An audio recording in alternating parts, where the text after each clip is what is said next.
Alors, les prothèses d'épaule ont fait énormément de progrès ces 20 dernières années. Il y a eu énormément d'évolutions. Globalement, il y a deux types de prothèses.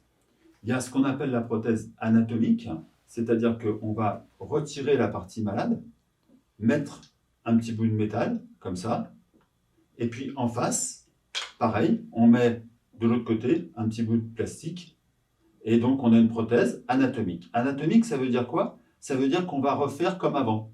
Sauf qu'au lieu d'avoir de l'os et du cartilage de chaque côté, vous allez avoir un bout de métal et un bout de plastique. Ça, c'est la prothèse dite anatomique.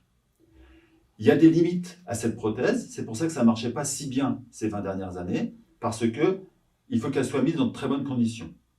Si on ne peut pas mettre une prothèse anatomique, on a une nouveauté, enfin ça fait à peu près 20 ans maintenant qu'on fait ça, où on met une prothèse dite inversée. Dans la prothèse inversée, c'est tout le contraire. C'est-à-dire qu'on va mettre la boule qui est ici, au lieu de la mettre sur l'humérus, on va la mettre de ce côté-ci, et dans l'humérus, on va mettre le creux ici comme ça. Voilà. Et donc la prothèse va fonctionner dans l'autre sens. Pourquoi me direz-vous avoir fait ça? Parce que les tendons, la coiffe des rotateurs, les tendons de l'épaule sont extrêmement importants pour la prothèse anatomique, alors que pour la prothèse inversée, c'est une prothèse qui est capable de fonctionner sans tendons.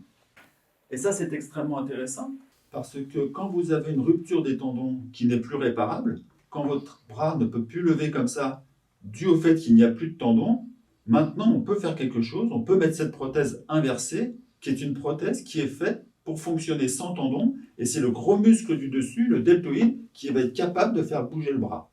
L'intervention dure un petit peu moins d'une heure, environ d'une heure. Vous pouvez tout à fait le faire en hôpital de jour, rentrer le matin, sortir le soir, ou rester une nuit hospitalisé.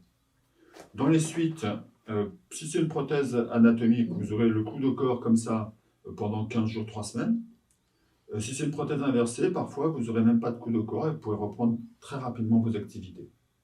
La kinésithérapie peut se faire en ville, ce n'est pas la peine d'aller dans un centre de rééducation pour ça. Vous irez 3-4 fois par semaine chez un kinésithérapeute pour reprendre toutes les activités de la vie quotidienne. Il y a globalement 3 phases. Les 6-8 premières semaines où vous avez une réadaptation à votre vie de tous les jours, puis vous recommencez à conduire. Puis vous recommencez à vous servir de votre prothèse quasiment normalement, pendant entre 2 mois et 5-6 mois. Et puis ensuite, vous avez une reprise complète de vos activités.